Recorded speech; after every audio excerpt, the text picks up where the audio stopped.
The Galactic Council chamber buzzed with nervous energy as representatives from 12 different species gathered for their monthly assessment meeting. Holographic displays showed star charts, trade routes, and population statistics across known space.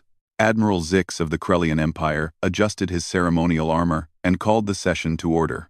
Fellow council members, we gather today to discuss the continued expansion of our territories and the ongoing peace we have maintained for the past 3 centuries, Zix announced, his reptilian features stern as always. The galaxy has never been more united or prosperous. A murmur of agreement rippled through the chamber. The Vorthak delegate, a tall insectoid creature named Hive Speaker Kel, raised one of her forearms. Admiral Zix speaks truth. Our trade networks span 47 star systems, and our military forces have eliminated all threats to galactic stability. From across the room, the ethereal luminary ambassador, a being of pure energy contained within a crystalline form, pulsed with soft blue light. Indeed, the last remnants of chaos were eliminated exactly 312 standard years ago, when the final human resistance fell on their colony world of New Terra. The mention of humanity brought a moment of silence to the chamber. Even after 3 centuries, the memory of the human wars still haunted many species. Humans had been unlike any other race the galaxy had encountered. They were not the strongest, fastest, or most technologically advanced species, but they possessed something that made them incredibly dangerous: adaptability and an absolute refusal to surrender. The humans were a plague upon the galaxy, growled Warlord Thax of the Dreknari Empire, his tusks gleaming as he spoke. They spread across star systems like a virus, claiming territory that belonged to established civilizations. Their aggression knew no bounds. High Priestess Nala of the Zelani Confederation, a graceful being with silver skin and large black eyes, spoke softly but with authority. We must remember history accurately. Warlord Thax, the humans did not begin the conflicts. They were defending their colonies from our expansionist policies. However, their methods of warfare were unprecedented. We, too. Unprecedented. The room fell quiet again as council members recalled the human wars. Humans had introduced concepts to galactic warfare that other species found both brilliant and terrifying. They used deception, guerrilla tactics, and psychological warfare with deadly effectiveness. They turned mining equipment into weapons, civilian ships into bombers, and empty space into death traps. They were too unpredictable, Admiral Zix continued. Their battle strategies made no logical sense until it was too late to counter them. They would sacrifice entire fleets to destroy a single strategic target. They fought wars of attrition that lasted decades. Most disturbing of all, they seemed to enjoy the challenge of fighting against impossible odds. Dr. Vex, the chief scientist of the Corvani Research Institute, manipulated his tentacles as he accessed historical data through his neural implants. The final battle reports from New Terra indicate that approximately 2 million humans remained on the planet when our combined fleets arrived. They had fortified the entire world, turning cities into bunkers and mountains into weapon emplacements. The holographic display changed to show archived footage from the siege of New Terra. Massive ships from 6 different alien species surrounded the blue and green world, weapons charging for the final bombardment. The planet's surface was scarred from months of fighting, but the humans continued to resist. The bombardment lasted for 6 standard days, Dr. Vex continued, his voice carrying scientific detachment despite the horrific images. Every major population center was reduced to molten glass. Orbital scans detected no life signs afterward. The human species was declared extinct, and their remaining colonies surrendered or were evacuated. Hive Speaker Kel's mandibles clicked thoughtfully. Yet, we should remember that some human survivors were relocated to penal colonies in the Outer Rim territories. They were monitored for several generations before the observation stations were discontinued. Those colonies failed within 50 standard years. Warlord Thax stated firmly. Disease, resource depletion, and civil wars eliminated the remaining human populations. The galaxy is better without their chaotic influence. Admiral Zix nodded gravely. Indeed. The peace we have maintained for 3 centuries proves that the galaxy functions better under orderly, civilized leadership. Our combined wisdom guides hundreds of billions of beings toward prosperity and harmony. The luminary ambassador pulsed with warm yellow light. Our cultural exchange programs have eliminated warfare between member species.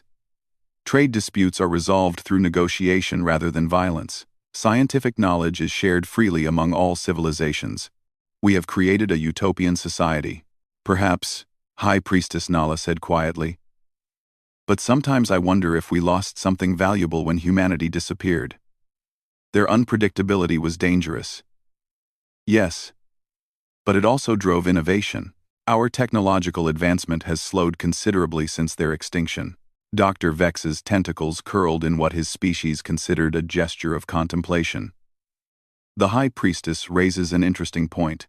Human scientists and engineers approached problems from angles that often seemed illogical to us, yet they frequently achieved breakthrough results. Their tendency to break rules led to discoveries that our methodical approaches had missed. Dangerous thinking, Warlord Thax rumbled. Chaos breeds chaos. Order creates stability. The humans were a threat to everything we have built. The Council continued their discussion, reviewing trade reports and territory assignments. They spoke of mining operations in the Outer Rim territories, where automated systems extracted resources from dead worlds that had once hosted human colonies.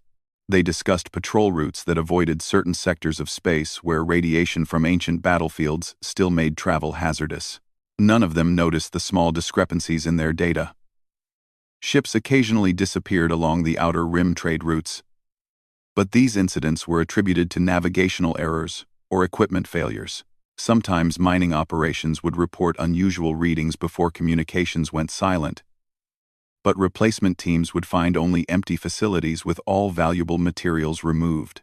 Deep space monitoring stations occasionally detected unusual energy signatures in the void between star systems, but these readings were dismissed as natural phenomena. Solar flares, gravitational anomalies, or interference from exotic matter were considered more likely explanations than any artificial source. The galaxy had become comfortable in its order and predictability.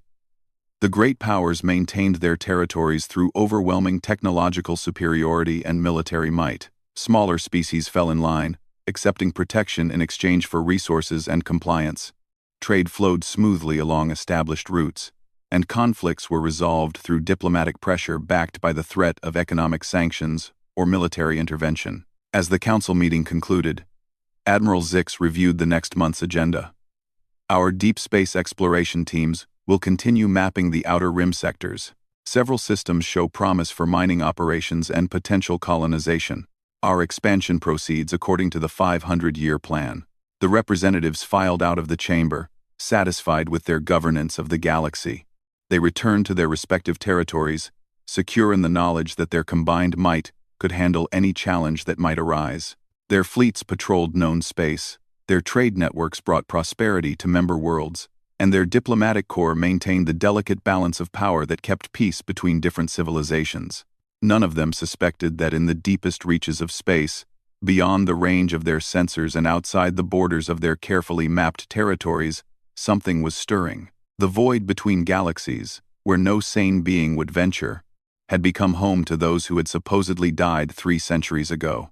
In hidden facilities built into asteroids and rogue planets, descendants of the humans who had escaped the final bombardment of New Terra were thriving. They had learned hard lessons from their defeat, studying the weaknesses that had led to their downfall, and developing new strengths to ensure their survival. The humans who had fled to the intergalactic void were no longer the same species that had fought the human wars. Centuries of living in the harshest environments imaginable had changed them. Genetic engineering, cybernetic enhancement, and adaptation to extreme conditions had created something new. They were still recognizably human in their essential nature, but they possessed capabilities that would have seemed impossible to their ancestors. These new humans had spent 3 centuries preparing for their return. They had observed the galaxy from afar, learning about the civilizations that had replaced them. They understood the strengths and weaknesses of each member species of the Galactic Council. Most importantly, they had learned patience. The humans were coming back, But this time they would not announce their presence with open warfare. They had evolved beyond the need for such crude methods. This time, they would demonstrate to the galaxy what true human potential looked like when unleashed without restraint or mercy. The age of galactic peace was about to end, and the species that had claimed victory over humanity 3 centuries ago would discover that reports of human extinction had been greatly exaggerated. The descendants of Earth's children were returning home, and they brought with them technologies and capabilities that would reshape the balance of power in the galaxy forever. In the Outer Rim territories, automated mining stations continued to disappear, deep space sensors continued to detect unexplained energy signatures, trade ships continued to vanish without trace, but the Galactic Council remained confident in their supremacy, unaware that each incident brought humanity one step closer to revealing themselves once again. The galaxy was about to remember why humans had been considered the most dangerous species in known space, and why their complete elimination had been deemed necessary for galactic peace. But this time, the humans would not be fighting for mere survival. They would be fighting for dominance. And they had spent 3 centuries preparing for this moment. Commander Sarah Chen stood on the observation deck of the flagship Prometheus, gazing out at the massive fleet assembled in the Void Nexus. 300 warships hung motionless in the darkness between galaxies, their sleek black hulls absorbing light rather than reflecting it. Each vessel represented 3 centuries of human innovation, built from materials that could survive the crushing emptiness of intergalactic space, and powered by technologies that the Galactic Council had never imagined possible. Final Fleet Status Report, Commander, announced Captain Marcus Webb, approaching with a datapad in his cybernetically enhanced hand. His left eye glowed with soft blue light as he accessed tactical displays through his neural interface. All ships report ready for Operation Homecoming. Engineering teams have completed final checks on the quantum displacement drives. Sarah nodded, her own augmented vision scanning through multiple displays simultaneously. The humans who had survived the exodus from their original galaxy bore little resemblance to their ancestors. Genetic modifications had enhanced their physical capabilities beyond normal human limits. Cybernetic implants allowed them to interface directly with their technology. Most importantly, centuries of living in the harshest environment imaginable had strengthened their resolve beyond anything their enemies could understand. "What's the status of our reconnaissance operations in the target galaxy?" Sarah asked, her voice carrying the authority of someone who had never known defeat. Unlike the humans who had fought the original human wars, these survivors had been shaped by victory rather than desperation. Infiltration teams report that the Galactic Council remains completely unaware of our presence, Captain Webb replied, manipulating holographic displays with practiced efficiency.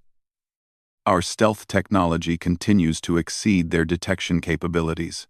We've successfully penetrated their outer defense networks and established forward observation posts in 17 star systems. The observation deck offered a perfect view of humanity's greatest achievement. A civilization that had not just survived extinction, but had transformed itself into something far more dangerous than anything the galaxy had ever encountered. The humans floating in the void between galaxies had spent 3 centuries perfecting the art of warfare, studying every tactical doctrine, analyzing every weakness of their former enemies. "Tell me about the Council's current military strength," Sarah commanded, walking toward a massive holographic display that showed the entire target galaxy in 3-dimensional detail. Red markers indicated major military installations, while blue markers showed population centers and industrial facilities. Lieutenant Commander Lisa Park, the fleet's intelligence chief, stepped forward. Her pale skin showed the faint tracery of quantum processors beneath the surface, allowing her to process information at superhuman speeds. The Galactic Council maintains approximately 50,000 active warships across 12 major fleets. Their technology has advanced incrementally over the past 3 centuries. But they've become complacent. They haven't faced a serious military challenge since our supposed extinction. Their ships are larger and more heavily armed than our vessels, continued Park. But they're built for conventional warfare between established civilizations.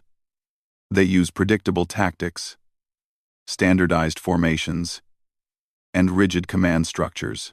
Most importantly, they've never encountered quantum displacement technology or nano-adaptive armor systems. Sarah smiled, but there was no warmth in the expression. They're still thinking in terms of the old human military doctrines. They expect us to fight the same way our ancestors did, using guerrilla tactics and desperate measures. They have no concept of what we've become. The transformation of humanity had been both necessity and choice. The survivors who had fled to the intergalactic void possessed only the most basic technology and limited resources. They had been forced to innovate or die, pushing the boundaries of science beyond what either humans or aliens had previously achieved. But more than that, they had abandoned the moral constraints that had limited their ancestors' war efforts.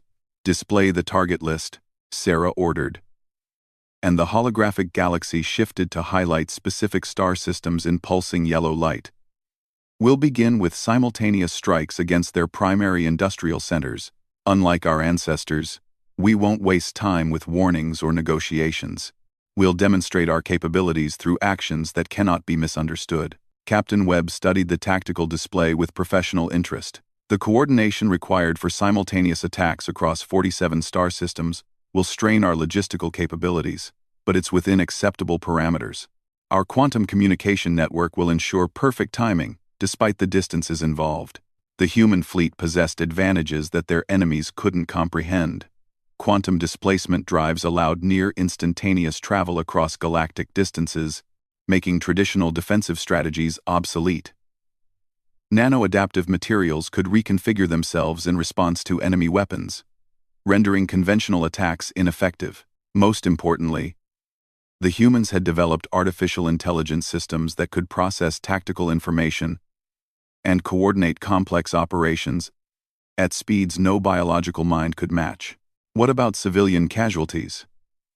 asked Lieutenant Commander Park, though her tone suggested the question was purely academic.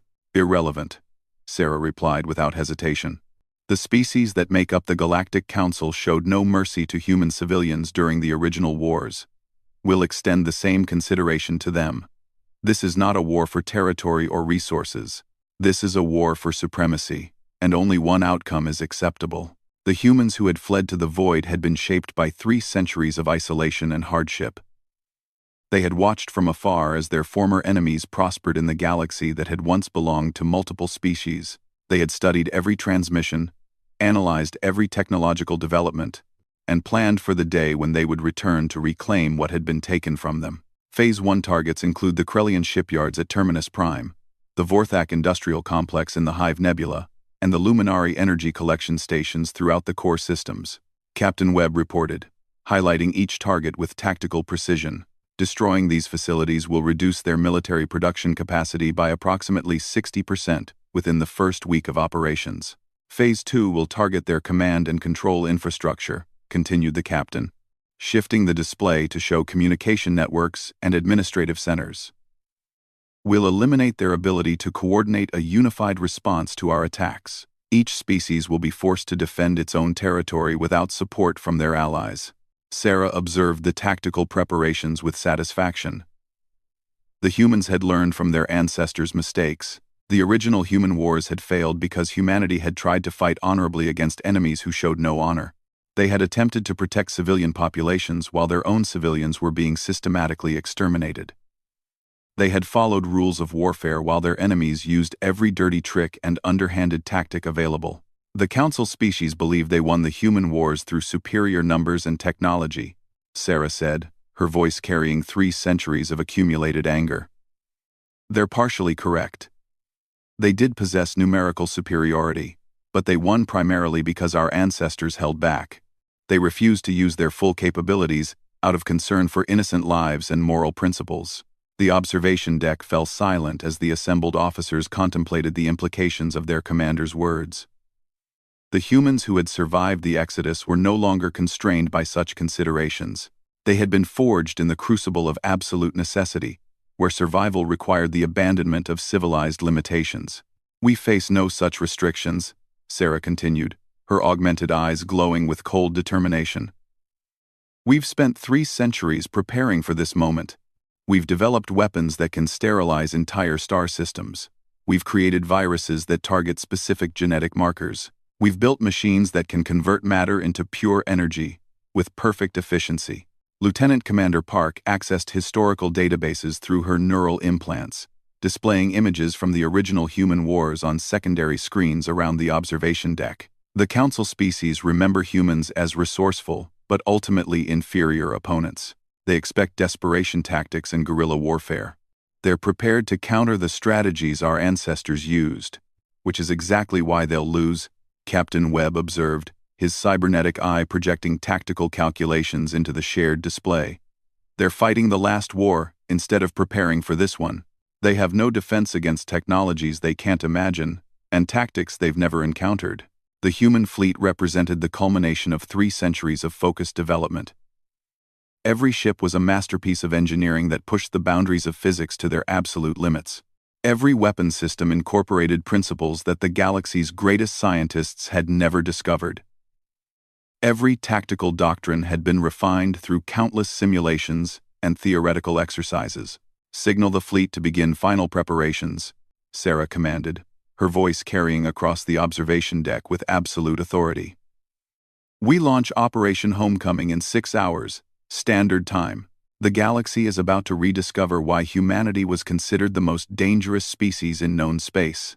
As the assembled officers dispersed to oversee final preparations, Sarah remained on the observation deck, gazing out at the assembled fleet. In the distance, massive shipyards continued their endless work, constructing vessels that would ensure human dominance for millennia to come. The humans had not merely survived their exile, they had transformed it into an opportunity to become something far more powerful than they had ever been before. The Galactic Council had made a critical error 3 centuries ago. They had assumed that destroying human civilization would eliminate the threat that humanity represented. Instead, they had merely ensured that when humans returned, they would possess neither mercy nor restraint. The galaxy was about to learn the difference between fighting humans who were defending their homes and humans who were conquering their enemies' homes. Operation Homecoming would demonstrate to the galaxy that reports of humanity's extinction had been greatly exaggerated, and that the species which returned to claim their birthright was far more dangerous than anything their ancestors had ever imagined possible. The emergency session of the Galactic Council convened in chaos as reports flooded in from across known space. Admiral Zix's ceremonial armor showed blast damage from his narrow escape from the Krellian capital, while other council members appeared as flickering holograms from secure bunkers scattered throughout their respective territories. 47 simultaneous attacks, Dr. Vex reported, his tentacles trembling as he manipulated data streams with desperate efficiency. Every major industrial center in council space was hit within a 6-hour window. The coordination required for such an operation should have been impossible with any known technology. Hive Speaker Kell's mandibles clicked frantically as she reviewed casualty reports from the Vorthak territories. The Hive Nebula Industrial Complex is completely destroyed. 17 million workers were vaporized in the first wave of attacks. The enemy weapons used principles of matter conversion that we've never encountered before. Warlord Tox pounded his massive fist against his bunker wall, causing the holographic projection to flicker. My fleet responded within hours of the first attack. We engaged the enemy vessels in the Dreknari home system. Our ships simply disappeared. No explosion. No debris field. They were there one moment and gone the next. The Luminari ambassador pulsed with erratic patterns of red and orange light, indicating extreme distress. Our energy collection stations throughout the core systems have been systematically eliminated. The attackers used weapons that turned our own collected stellar energy against us. Our most heavily defended installations were destroyed from the inside out. High Priestess Nala's silver skin had taken on a pale, almost translucent quality as she studied the tactical displays. The attack patterns are unlike anything in our military databases. The enemy strikes without warning, destroys their targets with perfect efficiency, and vanishes before our response forces can engage. It's as if they exist outside our normal understanding of space and time. Admiral Zeke struggled to maintain his composure as the scope of the disaster became clear. We need to identify our attackers. No known civilization possesses the technology to mount simultaneous attacks across such vast distances. Our intelligence networks show no military buildup by any council member species or known independent factions. The energy signatures are completely foreign, Dr. Vex reported, his scientific training warring with the evidence before his sensors. The enemy vessels seemed to manipulate space-time itself, allowing them to appear and disappear at will. Their weapons operate on principles that violate our understanding of physics. Through the chaos of reports and tactical displays, a pattern began to emerge that chilled the assembled council members to their cores. The attacks weren't random strikes by an unknown alien force. They were precisely targeted operations designed to cripple the Galactic Council's ability to wage war. Every destroyed facility had been carefully chosen to maximize strategic impact while minimizing the enemy's risk exposure. The tactical sophistication suggests an enemy that has studied our capabilities for an extended period, Hive Speaker Kel observed. Her natural hive mind abilities, allowing her to process multiple data streams simultaneously. They know exactly where to strike for maximum effect. This isn't an invasion by a newly discovered species. This is revenge by someone who knows us intimately.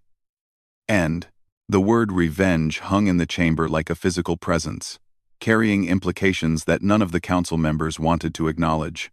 There was only one species that had possessed both the motivation and the capability for such coordinated strikes against council territories. But that species had been declared extinct 3 centuries ago. Impossible, Warlord Thox growled, though his voice lacked its usual conviction. The humans were eliminated. We witnessed the destruction of their final stronghold. Orbital bombardment reduced New Terra to molten slag. No life could have survived. Perhaps some escaped before the final bombardment, High Priestess Nala suggested quietly. Our records show that human ships were detected fleeing toward the Outer Rim territories in the months preceding the siege of New Terra.